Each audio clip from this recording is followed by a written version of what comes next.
السلام عليكم، مساء الخير للجميع. كما وعدتكم أحبتي في الله، الله غالب. السينيال ما خلاوناش نديروا اللايف معكم اليوم، ولكن إن شاء الله نوفق في هذا الفيديو اللي راح نبارطاجيوه معكم اليوم باش نعطيو رأينا فيما يخص يعني التشكيلة تاع جمال بلماضي، والقائمة اللي مدها البارح والندوة الصحفية اليوم، وخاصة اللقاء الذي جرى بينه وبين وليد صادي رئيس الاتحادية الجزائرية لكرة القدم. إذن نقول نجدد التحية للأحبة. قبل ما نبداو نصلوا على النبي عليه الصلاة والسلام، اللهم صل وسلم وبارك على سيدنا محمد وعلى آله وصحبه أجمعين. إذن بداية في بما يخص القائمة تحدثنا عنها يعني تقريبا قبل ما يعطيها الجمال بلماضي. المفاجأة الكبيرة معروف عن اللاعب أمين قويري، تقريبا ليست مفاجأة لأننا كنا ننتظر قدومه، يعني التحاقه بالغذر كان قضية وقت بركو إجراءات إدارية.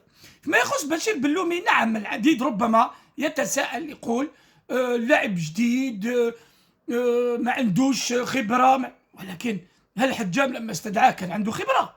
هل بوعناني لما استدعاه كان عنده خبرة؟ على الأقل هذا اللاعب يلعب بانتظام، يعني في سيرورة أو في مسيرة جيدة، يعني il est en train de progresser، يعني راه يتطور في مسيرته كلاعب محترف. أولا العديد منكم يعرف أنه لعب للمنتخب الوطني للشباب وكان من أبرز اللاعبين. نظن أنه اليوم لما نشوفه في المنتخب الوطني الأول يجب أن ندعم هذا الخيار. لماذا؟ لأن كما قال الناخب الوطني اليوم، اللاعب هذا راه يتطور، راح مع رديف فرنسي ثم طلع معاهم، وهذا الموسم استطاع أن يفتك تقريبا مكانة أساسية في هذا النادي، وكان سجل أمام براغا، وكان سجل على هدفين، وعنده تمريرتين حاسمتين، وكان برز كذلك في المباريات الودية لمن يتابع طبعا محترفين الذين ينشطون في الخارج. أنا ما أدهشني أو ما الذي يعني الناس اللي مازالها تحكي دائما نفس السؤال: ياسين براهيمي، لما تنحي ياسين براهيمي، لما تجيب ياسين براهيمي شكون اللي لازم تنحي شيبي، تنحي بن رحمة، تنحي لاعبين ربما اللي عندهم إحصائيات جيدة في أوروبا. تقول لي يا بو من إحصائيات اللاعب ياسين براهيمي نعم لاعب، هل لديه مكانة؟ نعم، ولكن في بلاصة من كي تجيب واحد لازم تحطه في بلاصة الآخر. شكون تنحي بن رحمة ولا شيبي؟ واحد يلعب في انجلترا وواحد يلعب في الألمان بإحصائيات لا بأس بها. بصح انت لما تقول لي ياسين براهيمي حاقروا لوطرينها، لا، شكون اللي رجع ياسين براهيمي والمنتخب الوطني بعد كأس العرب؟ يا أخي كاع كنتوا تقولوا لا يجب أن يرجع، وعلاش رجعوا بالماضي دار كوب عرب مليحة، كوب عرب ماشي كوب دافريك، واليوم تغيرت الأمور. على كل معليش اليوم راح نتحدثوا بكل يعني شفافية وبكل موضوعية. إذا الناخب الوطني لما يتحدث يقول لك روح شوف معاه وعلاه ما حبش يجي، مفروض تفهموا بين الأسطر. هل اللاعب عنده الرغبة أنه يكون بديل مثلا في المنتخب؟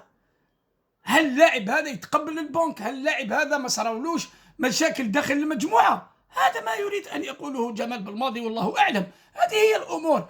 فيما يخص اللاعبين اللي عاودوا رجعوا كما حسام عوار عايد من الإصابة، اللاعب سليماني ما لقاش، عطى الفرصة المحيوس، عطى فرصة العريبي، عطاهم كاع الفرصة، ما لقاش أحسن من أحسن هداف للمنتخب الوطني. اليوم الانتقاد جيد مليح، لما تتحدث انتقاد بناء تقول لي يا مؤمن ياسين بن زياد عنده أرقام جيدة، علاش في أذربيجان ما عباتيش هذيك ليكيب تاعو، ما عندوش يعني مستوى عالي، ولكن راه يبرز في أوروبا ليغ، يعني ممكن تكون عنده فرصة، ولكن خيارات بالماضي مبنية على مجموعة اللي راهو يكون فيها ويعدد فيها لكاس إفريقيا.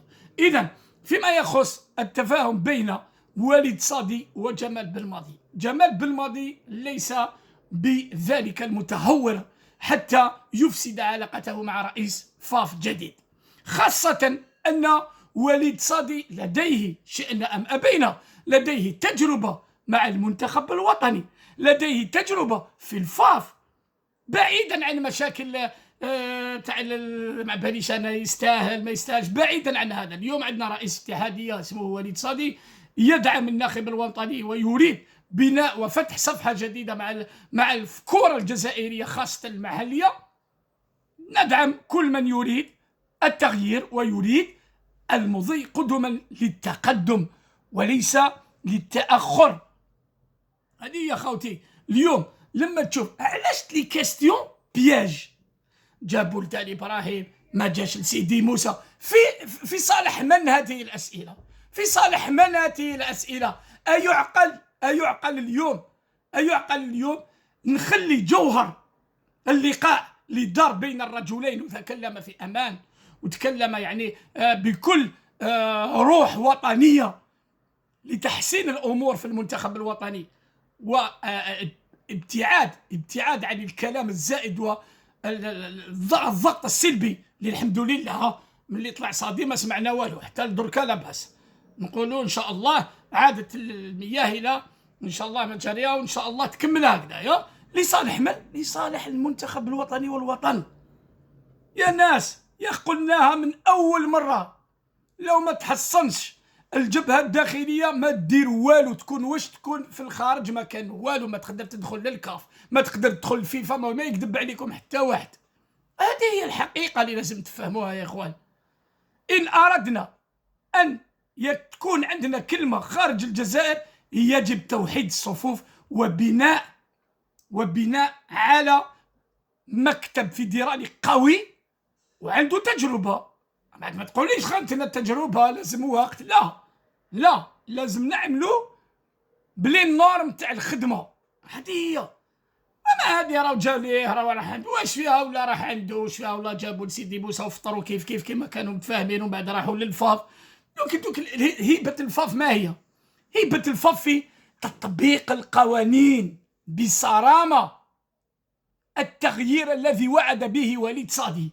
اليوم وليد صادي كما قلت أول من قال أنه مدعوم من أعلى سلطة في البلد، مدعوم من كل تقريبا صفحات وكل الجماهير الجزائرية تريد تغيير، كانت تريد تغيير. هذا جيد، لازم أن نكون قد المسؤولية. هذا مكان بدون حسابات ضيقة وبدون اعتبارات أخرى. نحن الحمد لله الحمد والمنة ما خلاناش ربي العالمين، والله غير ما رانا نحوسوا على المناصب، ما نحبسوا على حتى حاجة، لا حتى حاجة.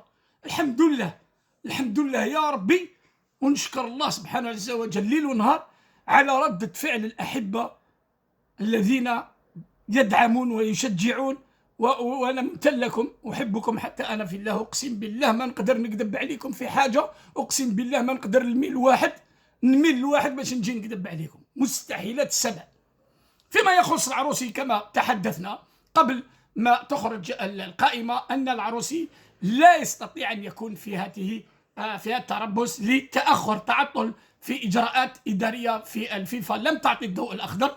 جمال بالماضي انتظر إلى الدقائق الأخيرة للإعلان عن القائمة النهائية، لأنه بعث له كونفوكاسيون، يعني أعطى الدعوة لياسر العروسي في القائمة الموسعة رسميا، وكان معاه كلام ماذا ينتظر منه والعروسي جد متفائل، قال معليش كوتش نجي في السطاج الجاي ان شاء الله وندير لاكان مع اصحابي. احنا هذه المعلومه اللي راهي اليوم كيما لما نتكلم دوك على ياسين عدلي واش قلنا؟ تفاهم مع بالماضي، تحدث معه، كل شيء موجود، ولكن بالماضي لا يستطيع ان يحكم يد عدلي ويسينيلو على لا ليتر دونجاجمون. ما يقدرش هو يونتيسيبي الاجراءات المدنيه في التغيير الجنسيه الرياضيه.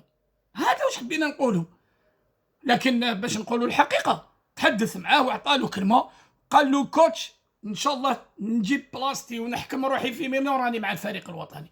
نتمنى ذلك لاحقا، عاجلا او لاحقا ان شاء الله، ماشي بروبليم. هذا واش حبيت نقول لكم خوتي، نخدموا يد وحده في صالح المنتخب الوطني تفاهم بالماضي والصادي في صالح الجزائر قبل المنتخب الوطني، بعيدا عن كل واحد يضرب على صلاحه. ماشي هكذا خوتي، ماشي هكذا. الرسالة لازم تكون دعم الرجلين للعمل سويا. هذه هي، كل واحد بصلاحياته وكل واحد بمهامه. الإمكانيات، نعم الإمكانيات موجودة الحمد لله. شوف الإمكانيات، أنا لعبوا مع مصر، لعبوا مع الكابفر، لعبوا مع السنغال، هادو هما الإمكانيات تاع الصح. ماشي تجيب لي إمكانيات وما ديرليش دوره في العمل. قاعد بريباري مع رواندا، مع نيجر، مع موريتانيا، بكل احتراماتها، غير مع مالي ولا بوركينا ولا غينيا، سينو ما عندناش. لا لا، هذه هي. خطرة غانا، خطرة نيجيريا، خطرة سينيغال، خطرة مصر، كابفر، الحمد لله. ولا لا لا خوتي. المهم نحييكم جميعا، شكرا لدعمكم، بارك الله فيكم. كلنا للمنتخب الوطني، ما نساوش خوتنا الفلسطينيين، ربي ينصرهم وربي يصبرهم، اللهم ثبتهم، اللهم ثبتهم، ما تنساوش الدعاء لهم. وشكرا لكم أحبتي في الله، نلتقي إن شاء الله في مواعيد قادمة. السلام عليكم ورحمة الله.